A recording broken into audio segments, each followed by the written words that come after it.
Спасибо, Сыне Божий, воскреси из мертвых поющий, я тебе аллилуйя. Boss from Rewild Church, and I want to talk to you today about giving your tithe to the land. So we read back in the Old Testament that God had commanded the Jews in the Torah at every seventh year they were to give the land rest. In other words, they weren't to plant anything, they weren't to harvest anything. They were just to let the land lie still and at rest.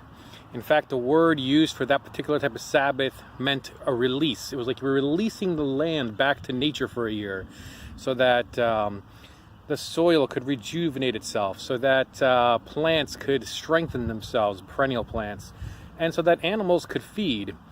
See, the earth isn't ours.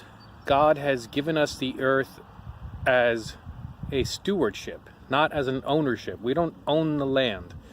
We only care for it. We are to cultivate it and care for it in a way that honors both the land and God. The earth is the Lord's, not ours. So, of course, today most of us aren't farmers. We don't really live in an agricultural society. So how can we do that? How can we practice a tithe to the land? Well, since most people don't grow their own crops anymore, they're unable to practice a seventh year Sabbath. Certainly commercial growers aren't going to do that.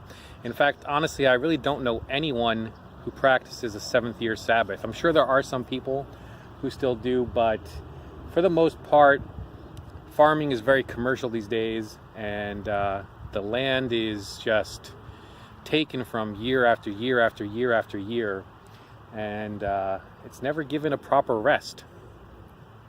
So here's what I propose. I propose a tithe to nature. Part of that's going to involve planting things. Not things you can eat, but things that will help nurture, grow, and provide for the environment. So for example, here on our farm, now we do plan to practice a seventh year Sabbath. We're only in our third year of growing. So we've got another 3 years of growing, and then the seventh year we will grow nothing.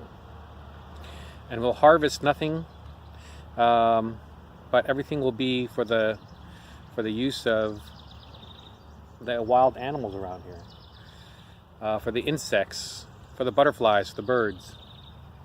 But even beyond that, what we are attempting to do is to plant crops that we have no use for.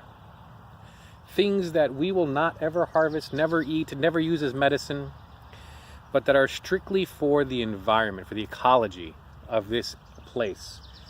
So we're planting wildflowers that attract pollinators and feed bees and butterflies, that'll bring in birds, because the birds will eat the seeds that develop, or will eat the bugs that come to visit the plants.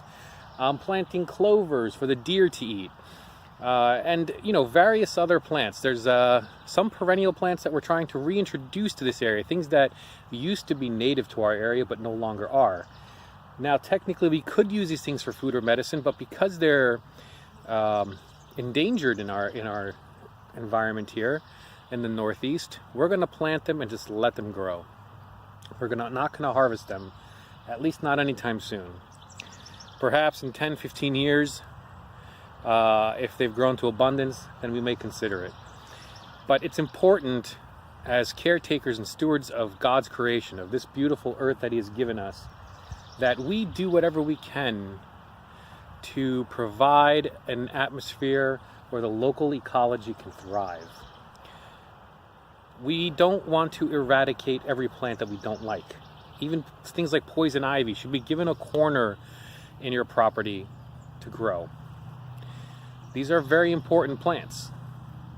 They may not be important to us as humans, but they are important to the rest of creation, and therefore they should be important to us as well.